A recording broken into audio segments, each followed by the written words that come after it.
नमस्कार दर्शक बंधु देशर सबुठार बड़ खबर वर्तमान जड़े ओडिया पुओ को नहीं धर्मेंद्र प्रधान केंद्र शिक्षा मंत्री पदर इस्तीफा देइछन्ति। यह नहीं पूरा मीडिया रे एवं सोशल मीडिया रे वर्तमान युद्ध चली कहले अत्युक्ति हो ना। सोशल मीडिया तो माने भयंकर युद्ध चलती विरोधी एवं तांकर समर्थक एमाने समस्ते विभिन्न कथा धर्मेंद्र प्रधान को समर्थन करी एवं विरोध करी कहबार लगी। सबुठ परितापर विषय हूँ मझिरे थिबा लोकटी जी किसी ठीक कथा कहते पारे तार आ चिन्हट हो पारनी। ये अवस्था रे वर्तमान समस्त विभाजित आपण किए प्रकृत भितर भितर ताको समर्थन करुच्ची किंतु ऊपर कथा कहूँ ताहा मध्य जଣା पड़नी। सोशल मीडिया देखिले आउ किछि नाही। सोशल मीडिया चली पूरा युद्ध माने गोटे गोटे पोस्ट रे शह शह कमेंट विरोधी एवं समर्थक झगड़ा लगुंट। आउ किछि लोक तार फायदा नौचंती ई समय रे समर्थन करी आहा चू चू करी मध्य बीजेपी रो एवं धर्मेंद्र शिविर रो तांकठो संवेदना चाहूँ जहाँ ये लोकटी आम संगे आम दुख समय थिला।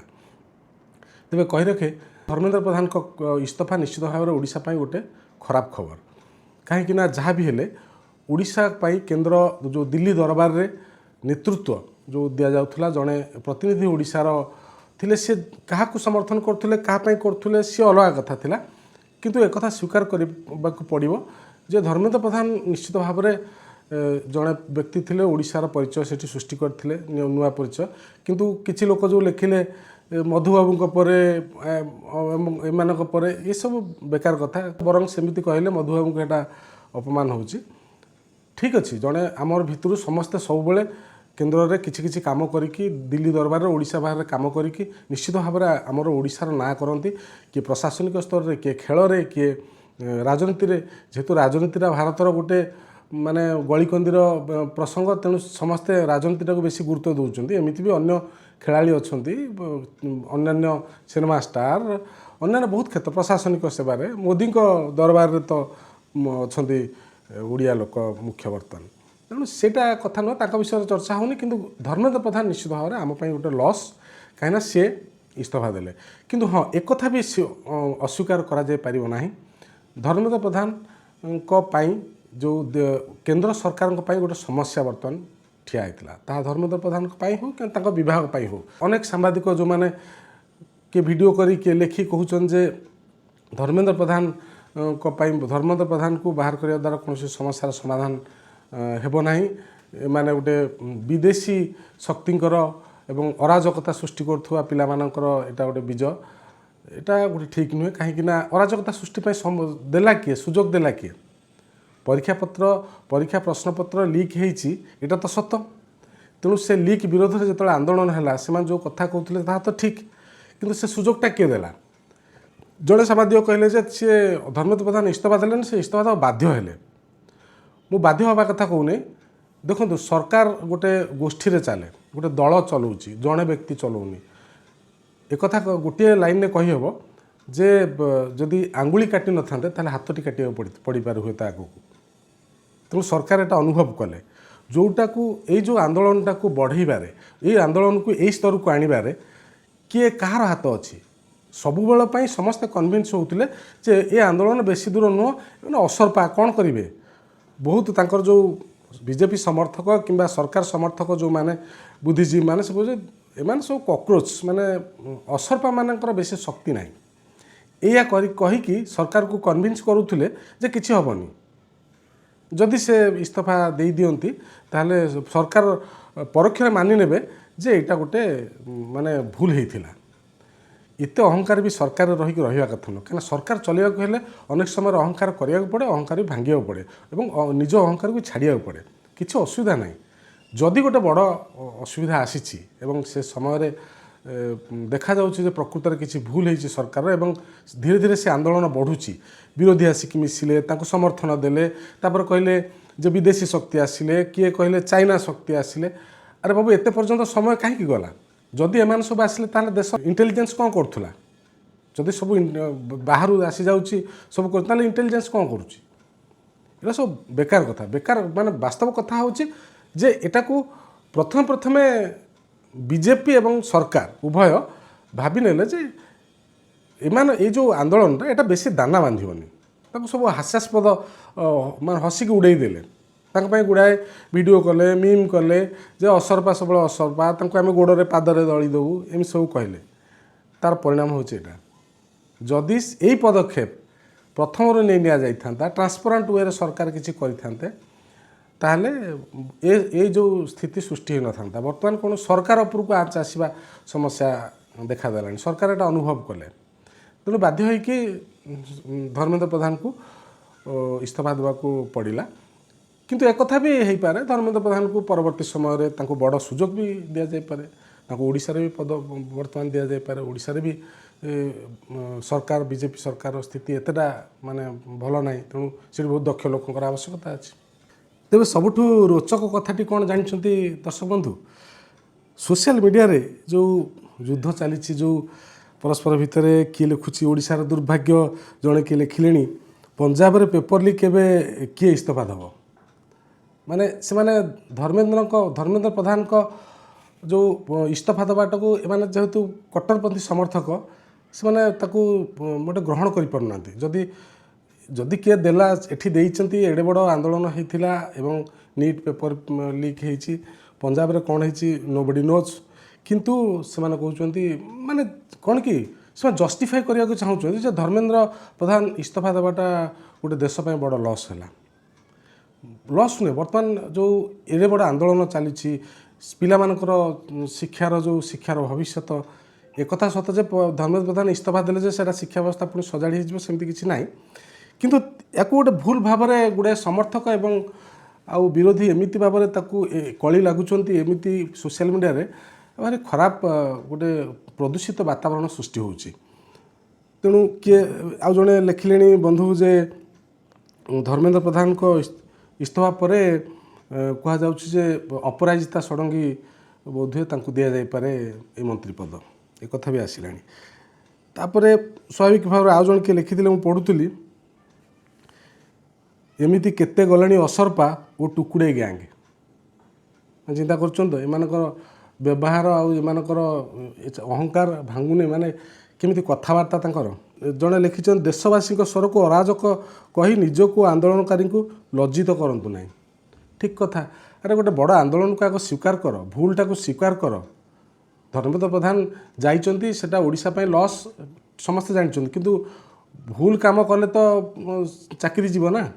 ଆଉ ସେ ଓଡ଼ିଶା ପାଇଁ ଲସ୍ ହେଲେ କ'ଣ ହେବ? ମାନେ ଭୁଲ କାମ ଯିଏ କାମ କରିପାରିଲେ ନାହିଁ ବୋଲି ସରକାର ତ ଅନୁଭବ କଲେ ଯେ ତାଙ୍କୁ ଇସ୍ତଫା ଦେବାକୁ ପଡ଼ିବ ବୋଲି। ଜଣେ କିଏ ଲେଖିଛନ୍ତି, କେଉଁମାନେ କହୁଥିଲେ କକ୍ରୋଚକୁ ହଟ୍ ସ୍ପ୍ରେ କରି ମାରିଦିଅ, କେଉଁମାନେ କହୁଥିଲେ ଏମାନଙ୍କୁ ବାହାରୁ ଫଣ୍ଡିଂ ମିଳୁଛି, ଏମାନେ ଦେଶଦ୍ରୋହୀ, କିଛି ଲୋକ କହୁଥିଲେ ଏମାନେ କିଛି ବି କରିପାରିବେ ନାହିଁ, but finally the cockroaches won the game. ଖେଳ ହେଲା। ସ୍ୱାଭାବିକ ଭାବରେ ଯେମିତି ସେମାନେ ବି ସମର୍ଥନ କରିକି ଲେଖୁଛନ୍ତି, ଏମାନେ ବି ଖୁସିରେ ଲେଖୁଛନ୍ତି ସେମିତି। ଏଗୁଡ଼ା ଏମିତି ହେବା କଥା ନୁହଁ। କଥାଟି ଯିଏ କହିଛନ୍ତି ଭୁଲ କହିନାହାନ୍ତି ଯେ ତାଙ୍କୁ ପ୍ରଥମରୁ ଇଗ୍ନୋର କରାଗଲା। ମୁଁ ଯେଉଁଟା ଆଗରୁ କହୁଥିଲି, ଏଡ଼େ ବଡ଼ ଆନ୍ଦୋଳନକୁ ହାଲକା ଭାବରେ ଗ୍ରହଣ କରାଗଲା ବୋଲି ଏ ପରିସ୍ଥିତି ସୃଷ୍ଟି ହେଲା ସରକାରଙ୍କ ପାଇଁ। ନହେଲେ ସରକାର ଦେଖିଲେ ଯେ ଏ ଆଗକୁ ଆହୁରି ଜୋରରେ ଆନ୍ଦୋଳନ ହେବ ଏବଂ ସରକାର ପ୍ରତି ଗୋଟେ ବିପଦ ସୃଷ୍ଟି ହୋଇପାରେ। ସେମିତି ଆଉ ଜଣେ କିଏ ଲେଖିଛନ୍ତି, ଏବେ ଦେଖିବାକୁ ବାକି ରହିଲା ଦିଲ୍ଲୀରେ ଓଡ଼ିଆ କଥା କିଏ କହିବ, ଅବଶ୍ୟ 30 ସାଂସଦ ଓ ଜଣେ ମନ୍ତ୍ରୀ ଅଛନ୍ତି। ମାନେ ସେ କହୁଛନ୍ତି ଯେ ୟାଙ୍କର କହିବା କଥା ହେଉଛି ଦିଲ୍ଲୀରେ ଧର୍ମେନ୍ଦ୍ରଙ୍କ ଆଗରୁ କେହି ଓଡ଼ିଆ କଥା କହୁନଥିଲେ କିମ୍ବା ତା ପରେ କେହି କହିବେନି।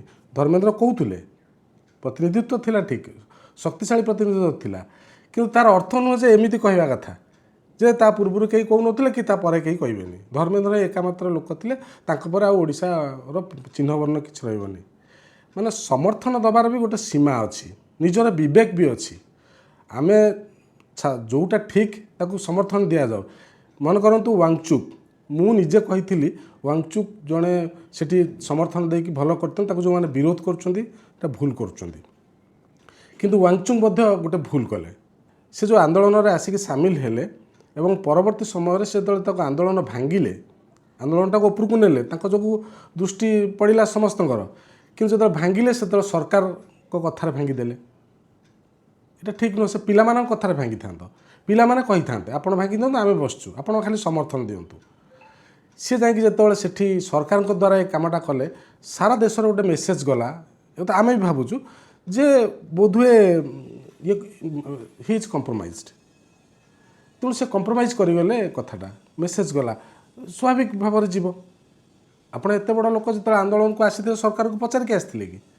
ଆପଣ ଏଠି ଯେତେବେଳେ ଆନ୍ଦୋଳନ ଭାଙ୍ଗୁଛନ୍ତି ପିଲାଙ୍କ ପାଇଁ ଆସିଥିଲେ, ପିଲାଙ୍କ ଦ୍ୱାରା କହିକି ଭାଙ୍ଗିଥାନ୍ତେ, ଏଇଠି ଭାଙ୍ଗିଥାନ୍ତେ, ଯାଇ ମେଡ଼ିକାଲରେ ଭାଙ୍ଗିଲେ, ଯଦି ହେଲା ଅସୁସ୍ଥ ଅଛନ୍ତି ଭାଙ୍ଗିବେ, କିନ୍ତୁ ସେଠି କାହିଁ କହିବେ? ପିଲାମାନଙ୍କୁ ଡାକିକି ତାଙ୍କ ସହିତ କଥା ହେବାର ଥିଲା। ସେଇଟା ସବୁଠୁ ବଡ଼ ଭୁଲ। କିନ୍ତୁ ତଥାପି ମୁଁ କହି ରଖେ ୱାଙ୍ଗଚୁକ୍ ଖରାପ ଲୋକ ନୁହନ୍ତି, ସେ ଆମ ଦେଶର ଜଣେ ଗଣ୍ୟମାନ୍ୟ ବ୍ୟକ୍ତି। ସେ ଗୋଟେ କଜ୍କୁ ସପୋର୍ଟ କରୁଥିଲେ, ସେ କଜ୍କୁ ଯେଉଁ ସପୋର୍ଟ କରିକି ଯେଉଁ ୱାପସ କଲେ ସେଇଟା ଗୋଟେ ଭୁଲ ହେଲା। ମୁଁ କେବେ ବି କହିବି ନାହିଁ ଯେ ସିଏ ବଢ଼ିଆ କାମ କରୁଛନ୍ତି, ସେ କେବେ ବି ଭୁଲ କରିବେ ନାହିଁ।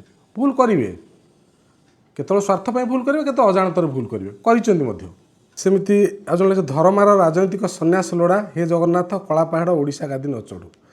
କିଛି ସାମ୍ବାଦିକ ମଧ୍ୟ ଲେଖିଛନ୍ତି, ସିନିୟର ସାମ୍ବାଦିକ ଯେଉଁମାନେ ଧର୍ମେନ୍ଦ୍ରଙ୍କୁ ସମ୍ପୂର୍ଣ୍ଣ ଭାବରେ ସମର୍ଥନ ଦେଇକି ମୁଁ ପଢ଼ୁଥିଲି, ଜଣେ ସିନିୟର ସାମ୍ବାଦିକ ଲେଖିଛନ୍ତି ଧର୍ମେନ୍ଦ୍ରକୁ ସମର୍ଥନ ଦେଇକି। ଆରେ ଭାଇ, ଧର୍ମେନ୍ଦ୍ରକୁ କେହି ମନା କରୁନାହାନ୍ତି। ଧର୍ମେନ୍ଦ୍ରକୁ ଆମର ସମସ୍ତଙ୍କର ସମର୍ଥନ ଅଛି, ସିଏ ଓଡ଼ିଆ ବୋଲି ଆମେ ବି ଗର୍ବିତ।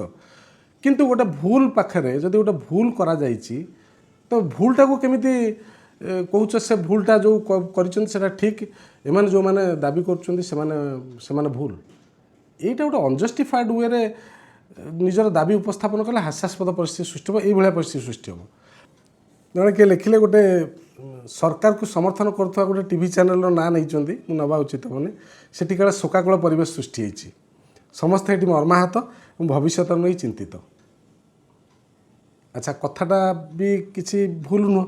କାହିଁକି? ତାର କାରଣ ହେଉଛି ସେ ଚ୍ୟାନେଲଟି ଧର୍ମେନ୍ଦ୍ର ପ୍ରଧାନଙ୍କ ଦ୍ୱାରା ଚାଲୁଥିଲା, ତେଣୁ ସ୍ୱାଭାବିକ ଭାବରେ ସମସ୍ତେ ଚିନ୍ତିତ ହେବେ ଏବଂ ସେଠି ଭାଳେଣି ପଡ଼ିବଣି ଯେ ବର୍ତ୍ତମାନ କ'ଣ ହେବ ଅବସ୍ଥା। ଚିନ୍ତା କରୁଛନ୍ତି ତ କେଉଁ ଲେବୁଲରେ ସୋସିଆଲ ମିଡ଼ିଆରେ ଚର୍ଚ୍ଚା ହେଉଛି। ଜଣେ ସିନିୟର ସାମ୍ବାଦିକ, ବରିଷ୍ଠ ସାମ୍ବାଦିକ ଲେଖିଛନ୍ତି, ସରକାର ଅସରପା ଦଳ ନେତାଙ୍କୁ ପ୍ରଦତ୍ତ ପ୍ରତିଶ୍ରୁତି କାର୍ଯ୍ୟକାରୀ କଲେ। ଅସରପା ଦଳ ଅସରପାଙ୍କ ଦାବି ମାନି ନେଲେ ସରକାର। ଧର୍ମେନ୍ଦ୍ର ପ୍ରଧାନଙ୍କ ଇସ୍ତଫା ଏହାକୁ ଅସରପା ଦକର ପ୍ରଥମ ବିଜୟ ବୋଲି କହିଛନ୍ତି ବିରୋଧୀ ଦଳ। ଯଦି ନିଜ ବିଭାଗର ଅପାରଗତା ପାଇଁ ପ୍ରଥମରୁ ନିଜେ ନୈତିକ ଦାୟିତ୍ୱ ନିଜ ମୁଣ୍ଡକୁ ନେଇ ଇସ୍ତଫା ଦେଇଥାନ୍ତେ, ସରକାର ଏଭଳି ନରମ ଅବସ୍ଥାକୁ ଆସିନଥାନ୍ତେ। ଅସରପା ଦଳ ଆଳରେ ଦେଶର ବହୁ ବିରୋଧୀ ଦଳ ଏକାଠି ହୋଇ ଏଭଳି ଏକ ଆନ୍ଦୋଳନକୁ ଛଡ଼େଇ ନେବାର ନାଟକ କରିପାରିନଥାନ୍ତେ। ଏଇଟା ଗୋଟେ ନାଟକ। ଏବେ ଏହି ଆନ୍ଦୋଳନକାରୀ ସେମାନଙ୍କ ରାଜନୈତିକ ପରାମର୍ଶଦାତାଙ୍କ ପରାମର୍ଶରେ ଆହୁରି କିଛି ଦାବି କରିବେ। ଯାହା ହେଲେ ବି ଏହା କିନ୍ତୁ ଗଣତନ୍ତ୍ରର ଏକ ନିଶ୍ଚିତ ବିଜୟ। ଯାହା ହେଉ, ଗଣତନ୍ତ୍ରର ବିଜୟ ବୋଲି ଶେଷରେ ଲେଖିଛନ୍ତି। କିନ୍ତୁ ଗଣତନ୍ତ୍ରରେ କାହାକୁ ହେୟ ଜ୍ଞାନ କରିବା, ଅସରପାମାନଙ୍କୁ ହେୟ ଜ୍ଞାନ କରିକି ତ ଏ ଅବସ୍ଥା ହେଇଛି। ଆପଣ କାହିଁକି ଗୋଟେ ଏଡ଼େ ବଡ଼ ଆନ୍ଦୋଳନକୁ ହେୟ ଜ୍ଞାନ କଲେ, ତାଙ୍କର ସମସ୍ୟାକୁ ହେୟ ଜ୍ଞାନ କଲେ, ଏମାନେ କିଛି କରିପାରିବେ ନାହିଁ ବୋଲି ମନେ କଲେ। ଏଣ୍ଟାର ସରକାରୀ ଦଳ ଏବଂ ତାଙ୍କର ଯେଉଁ ସମର୍ଥକ ଏ କଥାଟା କହିଲେ ଏମାନେ କ'ଣ କରିବେ ଆମର। ଏଇଟା ଗୋଟେ ପ୍ରକାର ଅହଙ୍କାର, ଏ ଅହଙ୍କାର ଭାଙ୍ଗିଲା। ସେମିତି ଜଣେ କିଏ କମେଣ୍ଟ ଦେଇକି ଲେଖିଛନ୍ତି, ଅରାଜକତା ତତ୍ତ୍ୱ ଜିତିଛନ୍ତି, ଗଣତନ୍ତ୍ର ନୁହେଁ। ଅରାଜକତା, ଯେଉଁମାନେ ଅରାଜକ ସୃଷ୍ଟି କରିଥିଲେ ସେମାନେ ଜିତିଛନ୍ତି। ସେ ବାବୁ ବୋଧେ ଭିଜୁଆଲ୍ ଦେଖିନାହାନ୍ତି ଅରାଜକତା କରିଥିଲା କିଏ। ପୋଲିସ ଯେଉଁ ବାଡ଼ଉଥିଲା ସେଦିନ, ଲାଗୁଥିଲା ପୋଲିସ ଗୁଣ୍ଡାଙ୍କ ଭଳି ପିଟୁଛି ଛାତ୍ରଛାତ୍ରୀମାନଙ୍କୁ। ଏ କଥା ସ୍ୱାଭାବିକ। ଛାତ୍ରମାନଙ୍କୁ ଆନ୍ଦୋଳନ କରିବାକୁ ସୁଯୋଗଟା ସୃଷ୍ଟି କରିଛ ତମେ। ଆଉ ଛାତ୍ରମାନେ ଆନ୍ଦୋଳନ କ'ଣ ବୁଢ଼ାମାନଙ୍କ ପରି କରିବେ? ସେ ତାଙ୍କ ଢଙ୍ଗରେ କରିବେ। ଆପଣ ଯଦି ବିଧାୟକ ଏବଂ ସାଂସଦମାନେ ସଂସଦରେ ଉଚିତ ଆଚରଣ କରିପାରୁନାହାନ୍ତି ଏବଂ ସେମାନେ ମଧ୍ୟ ତାଙ୍କ ଭିତରେ କଳିଝଗଡ଼ା କରିକି ସମ୍ବିଧାନ ବନ୍ଦ କରିଦେଉଛନ୍ତି ସଂସଦ, ଛାତ୍ରମାନେ ଆନ୍ଦୋଳନ କରିବେ, ଭଲରେ କରିବେ। ତାଙ୍କୁ ବଦନାମ କରିବା ପାଇଁ ଯେଉଁ ପ୍ରକାରର ବ୍ୟବସ୍ଥା କରିଥିଲା ପୋଲିସ, ସେଇଟା ପୁରା ସମ୍ପୂର୍ଣ୍ଣ ଭାବେ ନିର୍ଦ୍ଦେଶରେ ହେଇଥିଲା, ଜଣାପଡ଼ୁଥିଲା। ଆଉ ତାପରେ ବି ଏମାନଙ୍କୁ ପ୍ରକୃତରେ କାହିଁକି ଗୁଡ଼ାଏ ଲୋକ, ମୋତେ ଭଲ ଲାଗେନି ସେ ଅନ୍ଧଭକ୍ତ କହିବାକୁ, କାରଣ ଅନ୍ଧଭକ୍ତ ସବୁ ଦଳରେ ଅଛନ୍ତି, କଂଗ୍ରେସରେ ଅଛନ୍ତି, ବିଜେଡ଼ିରେ ଅଛନ୍ତି, ବିଜେପିରେ ବି ଅଛନ୍ତି, କିନ୍ତୁ ବିଜେପି ବାଲା ଟିକେ ବେଶୀ।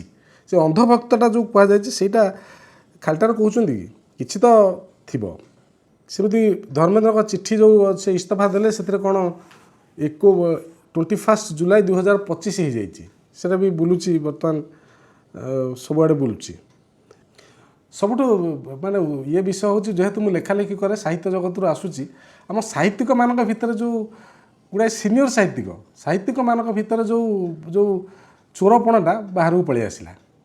एमाने माने तांको निर्देश दिया जाइथिबो निश्चय माने खुशी करिया पई काहाकू काहाकू तांकर राजनीतिक नेता को खुशी करिया पई सेमाने भी ए जो आंदोलन होउतला ता विरोध रे लिखिबा आरंभ कले माने आश्चर्य हो जिवे किछि साहित्यिक तो बीजेपी गामुछा पकई बुलचंती आउ किछि साहित्यिक जानी जानी कि शेयर करचंती प्रशंसा करचंती मंत्रींकर जानी जानी कि सेमान कमेंट रे दउचंती तांको समर्थक कमेंट रे दउचंती विकल अवस्था माने एते वरिष्ठ साहित्यिक मानकु देखिले सतर भारी माने लाज मडुछ आगु माने नमस्कार हबा इच्छा होनी एते विकल अवस्था ओडिया साहित्य रे अछंती एते विकल साहित्यिक अछंती माने जानिले भारी खराब लागुच अंतत हिताहत ज्ञान रखंतु आपनकर गोटे परिचय अछि आपन मानकर एते विकल अवस्था रे जानतु नाही एमिति न हो जे केबे आमे माने आपनको देखिला जुहार माने जुहार न करिके आड़े हिकी पळेबू बहुत विकल अवस्था किए पद्मश्री पाइबा चाहूँगी किए साहित्य अकाडेमी सेक्रेटरी कि साहित्य अकाडेमी सभापति होगा चाहूँगी किए केन्द्र में किए राज्य में किए कौन कार राज्यपाल होगा इच्छा एत विकल साहित्य मु भावुची जड़े बंधु सह कहते से कहला यहाँ सब जुगर थे ये जुगर भी अच्छा टे बेसी खोला हो जाती आगुरी आम जानू नुले एवं माने माने खोला चाटुकार हो जाती आपड़ जदि किसी लाभ पाँच कि करुँच साहित्य करतुनि साहित्य आपड़ लेखालेखि कर निजर हिताहत ज्ञानटा केमी छाड़देवे जड़े लिखिं इतिहास एक कलंकित अध्याय हो रही सरकार बर्बरता जो पिलामानकु तुम अमानुषिक भाव अत्याचार कर लहुलुहाण कर माने ही तुमको ठिकणा जवाब देवे जड़े किए लिखिं असरपा असल चरित्र देख एमाने छात्र ना जिहादी आतंकवादी जो बंधु मैंने असरपा को समर्थन कर उत्तर निश्चय रखिए बोली आशा माने एमाने जो माने समर्थक माने खोजी खोजी जस्टिफाई करने चाहूँगी जे जो आंदोलन कर भूल कर देश विरोधी काम करेतु से बीजेपी विरोध में जाइए माने एते बड़ा आंदोलन लक्ष लक्ष पिला अच्छा भितर किए केते उपाय सरकार को समालोचना करुच्ची किए कौटी गीत गाँची किए पोस्टर धरची किए बहुत क्रिएटिव उपाय से माने सरकार को कंदे देले एटा कहया को अस्वीकार करा जाय परिबने आ बीजेपी रो जो सोशल मीडिया टीम माने से माने निजर औकात जानी गले जे केमिति केते गोटे गोटे छोट छोट छुआ तांको वीडियो तांको एक्शन तांकर पोस्टर रे एमानकर माने छत्रछाड़ कर देले जोटा कहंती एटा जेहेतु आमे सोशल मीडिया एगुडा सब देखुछु कहूछु किछि उद्देश्य नै से जे कर देले माने जे कांदिले से जे कर देबे सेम नै गोटे तफात है या जे सोशल मीडिया जो माने दलीय सोशल मीडिया टीम एमान पाखे गोटे रेखा अच्छी जितेबाला कि एमान पाखे किसी रेखा ना एमाने जे जोटी समस्ते मोबाइल धरले आंदोलन सरकार को माने समालोचना कले तेणु एभली क्षेत्र में ये जो सोशल मीडिया टीम गुड़िक किसी क्षति कर माने लुचि जाऊँगी गोटे मुझे देखी गोटे गोटे वीडियो जो गाड़ी भांगार वीडियो सेटा सबुआड़े बुलूला सबुआड़े बुलला देखली से माने से समस्त पोस्ट कर जो माने समर्थक आउ किसी वीडियो ना से जड़े लिखिं किंतु आंदोलन जीवी आंदोलन बंद हो ना से मैंने पुणी किसी बाहाना करेंगे आग को देखूँ तार अर्थ से कहते एम जेहेतु गोटे एम उद्देश्य खराब तो से आंदोलन जारी रखिए उद्देश्य केवे भी धर्मेंद्र प्रधान को इस्तीफा नुह कि आउ कि नुह धर्म जारी रही आंदोलन जारी रखिए से आउ बंद करेंगे यहाँ हूँ यहाँ गोटे प्रकार भी माने मिछ नुह किंतु जदि प्रकृत कारण दर्शाई कि आंदोलन करा जाए ताले ठीक किसी खराब नुह मझे जड़े कहले जे धर्मेंद्र प्रधान जदि इस्तीफा दे दियंती कौन सब समस्या समाधान हो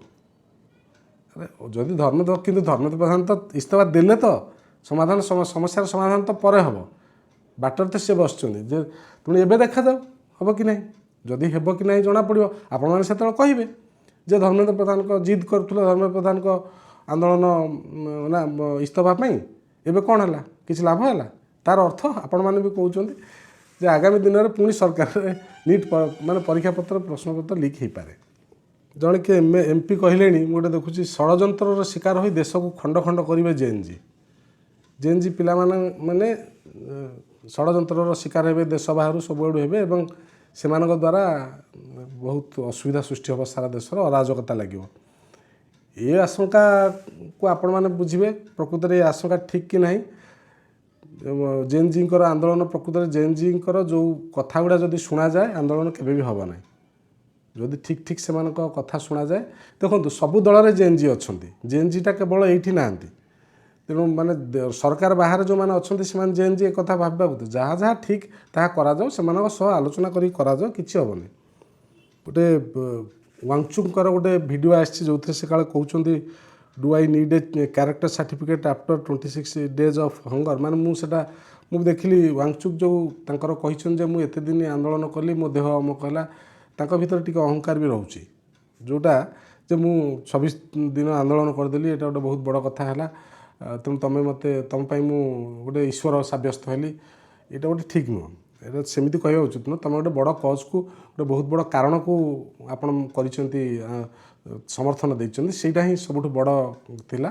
ତାପରେ ବରଂ ଚୁପ୍ ରହିଲେ ଭଲ, କାହିଁକିନା ସେମାନେ ପିଲାମାନଙ୍କ ଆନ୍ଦୋଳନକୁ ଆପଣ ସମର୍ଥନ କଲେ, ତାପରେ ଭାଙ୍ଗିକି ପଳେଇଲେ, ଆପଣଙ୍କ ବାହାରେ ଏ ଆନ୍ଦୋଳନ ଅନ୍ୟ ଆଡ଼େ ଗଲାଣି। ତେଣୁ ସବୁଠୁ ଭଲ ହେଉଛି ଚୁପ୍ ହେଇ ରହିବା ଉଚିତ, କାହିଁକିନା ନହେଲେ ଆପଣଙ୍କର ଯାହା ତ ମାନ ସମ୍ମାନ ଯାଉଥିଲା, ବିରୋଧୀ ନେଉଥିଲେ, ଏବେ ଯେଉଁମାନେ ଆପଣଙ୍କୁ ଯାହା ସମର୍ଥନ କରିଥିଲେ ସେମାନେ ବି ଆପଣଙ୍କ ବିଷୟରେ କହିବେ ଯଦି ପ୍ରକୃତରେ ଥିବ। ଜଣେ କିଏ ଲେଖିଛନ୍ତି ଏ ଦେଶରେ ଚାଷୀ ଦେଶଦ୍ରୋହୀ, ମହିଳା ଖେଳାଳି ଦେଶଦ୍ରୋହୀ, ଛାତ୍ରମାନେ ଦେଶଦ୍ରୋହୀ, ପରିବେଶବିଦ ଦେଶଦ୍ରୋହୀ। ଏତେ ବଡ଼ ଦେଶରେ ଦେଶପ୍ରେମୀ କେବଳ 2 ଜଣ, ଯୋଗୀ ଓ ଭାଗବତ ମିଶିଲେ 4 ଜଣ। ଜଣେ ଭଲ କଥାରେ ଲେଖିଛନ୍ତି, କିନ୍ତୁ ତାଙ୍କ ଶବ୍ଦ ପ୍ରୟୋଗଟା ମୋତେ ଠିକ୍ ଲାଗିଲାନି। ଆଜି ପ୍ରତିଟି ଓଡ଼ିଆଙ୍କ ପାଇଁ ଏକ ଭାବବିହ୍ୱଳ ଦିନ ନିଶ୍ଚୟ। ବର୍ଷ ବର୍ଷ ଧରି ଯେତେବେଳେ କେହି ପଚାରୁଥିଲେ ଭାରତର ଶିକ୍ଷାମନ୍ତ୍ରୀ କିଏ, ସେତେବେଳେ ଗର୍ବର ସହ ଆମେ କହୁଥିଲେ ସେ ଜଣେ ଓଡ଼ିଆ। ସେହି ଗୋଟିଏ ବାକ୍ୟରେ ଥିଲା ଆମର ଗର୍ବ, ପରିଚୟ ଆଉ ଓଡ଼ିଶାର ସମ୍ମାନ। ଆଜି ସେ ଅଧ୍ୟାୟର ପରିସମାପ୍ତି ମନକୁ ନିଶ୍ଚିତ ଭାବରେ ବ୍ୟଥିତ କରିଛି। ରାଜନୀତିରେ ପଦବୀ ସ୍ଥାୟୀ ନୁହେଁ, ଆଜି ଅଛି କାଲି ନାହିଁ। କିନ୍ତୁ ଯେତେବେଳେ ଦେଶର ଏକ ଗୁରୁତ୍ୱପୂର୍ଣ୍ଣ ମନ୍ତ୍ରଣାଳୟରେ ଓଡ଼ିଶାର ପ୍ରତିନିଧିତ୍ୱ ରହେ, ସେତେବେଳେ ପ୍ରତ୍ୟେକ ଓଡ଼ିଆର ଛାତି ଗର୍ବରେ ଫୁଲି ଉଠେ। ଏଟା ସତ। ଆଜି ସେହି ଗର୍ବର ଏକ ଅଧ୍ୟାୟ ଶେଷ ହୋଇଛି। ଏହା କେବଳ ଜଣେ ନେତାଙ୍କ ପଦ ପରିବର୍ତ୍ତନର କଥା ନୁହେଁ, ବରଂ ଲକ୍ଷ ଲକ୍ଷ ଓଡ଼ିଆଙ୍କ ଭାବନା ସହ ଜଡ଼ିତ ଏକ ମୁହୂର୍ତ୍ତ।